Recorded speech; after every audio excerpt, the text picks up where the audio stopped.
Bonsoir, moi c'est Florence. Ici on parle de e-commerce, de business et d'investissement en Afrique. Si ces sujets te passionnent, alors abonne-toi parce que tu es sur la bonne chaîne YouTube. Aujourd'hui, je n'avais pas la force de faire une vidéo, mais je me suis dit Florence, tu t'es promis de faire des vidéos YouTube chaque jour.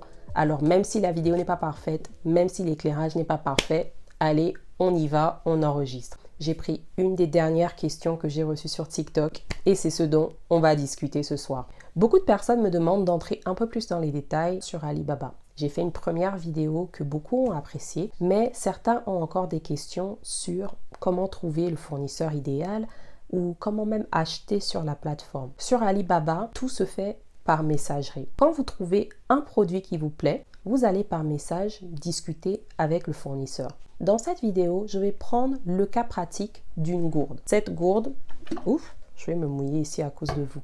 Cette gourde de 2 litres, on va dire qu'on cherche une gourde similaire et qu'on veut en acheter 1000. Qu'est-ce que je fais quand je veux acheter 1000 gourdes? Je vais sur Alibaba, je commence une recherche pour des gourdes. J'aime bien chercher en anglais, donc je vais lancer la recherche pour water bottle. Celle-ci fait 2 litres, donc water bottle 2 liters. Vous pouvez chercher en anglais, en français, hein. Vous n'êtes pas obligé de chercher en anglais comme moi, mais je trouve qu'en anglais, les résultats sont un peu plus corrects. Je tape ça dans la barre de recherche sur Alibaba et je commence à avoir des résultats. Alibaba ne met pas de mauvais résultats en haut. En général, les meilleurs fournisseurs sont ceux qui sont dans les premiers résultats parce qu'ils ne veulent pas que leurs clients se fatiguent. Pourquoi est-ce qu'on mettrait un fournisseur qui a de mauvais retours d'expérience en haut? Mettez-vous à la place d'Alibaba. Eux aussi, comme nous, ils veulent faire de l'argent. Donc, on est dedans. Souvent même, je ne me casse pas la tête à trop descendre.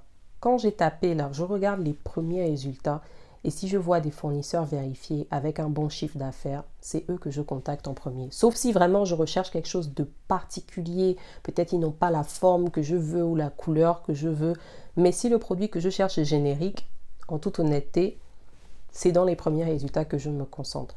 Dans la discussion, la première étape, c'est de se présenter au fournisseur pour qu'il sache quand même que bon, nous sommes des gens sérieux quoi. D'Ivoire, au Gabon, et que je cherche le fournisseur parfait de gourdes parce que je travaille avec beaucoup d'écoles dans la place. Vous voyez, il faut le rassurer un peu. Comme ça, il va se dire, mais ça c'est un vrai client qui est venu vers moi. Je veux lui donner le meilleur prix. Bon, je le blague un peu et puis après, je lui dis, écoute, il me faut 1000 gourdes.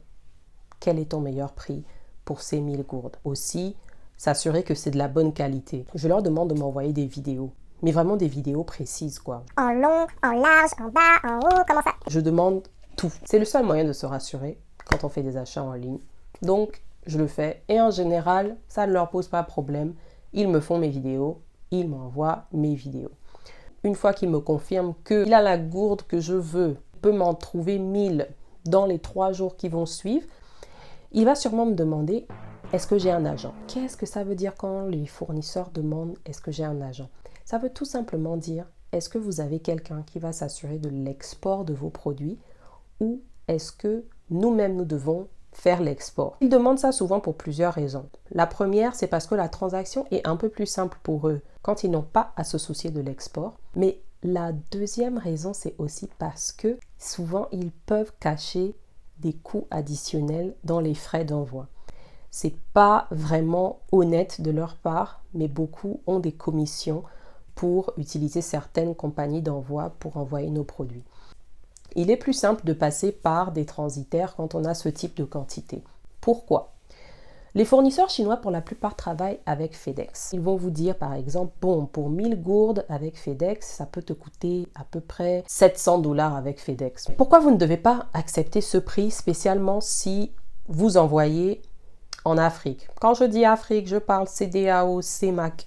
Mes amis de l'Afrique de l'Est, ne vous sentez pas exclus, mais je veux le dire et je veux le préciser dans chaque vidéo parce que je sais que selon où on se trouve sur le continent, les régulations ne sont pas les mêmes et certains pays facilitent un peu plus l'import que l'Afrique francophone.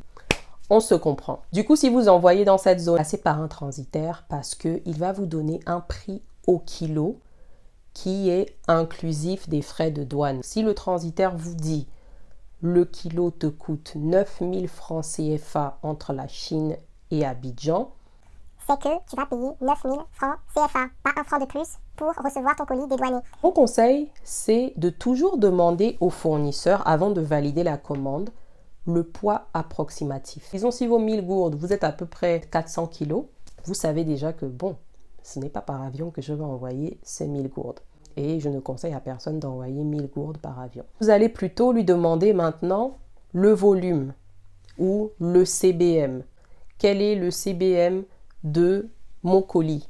Une approximation. Même ça, il peut vous le dire avant même d'emballer.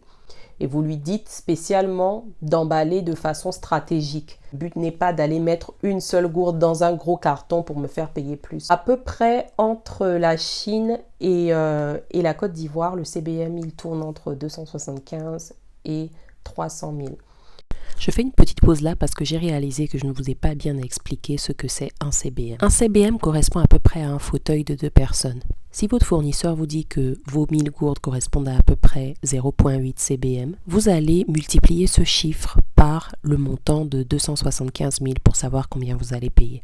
N'attendez pas que votre colis soit prêt ou d'avoir payé avant de chercher à savoir le poids et le volume. Demandez toujours avant, parce que si vous avez trouvé 2000 $ pour payer les 1000 gourdes aujourd'hui, il faudra bien que quand votre colis arrive dans 2 mois, vous trouvez aussi l'argent du transitaire. Il faut avoir tout ça déjà budgétisé dans sa tête. Du coup, c'était ça pour ma vidéo un peu rapide d'aujourd'hui. Abonnez-vous et on se dit à demain.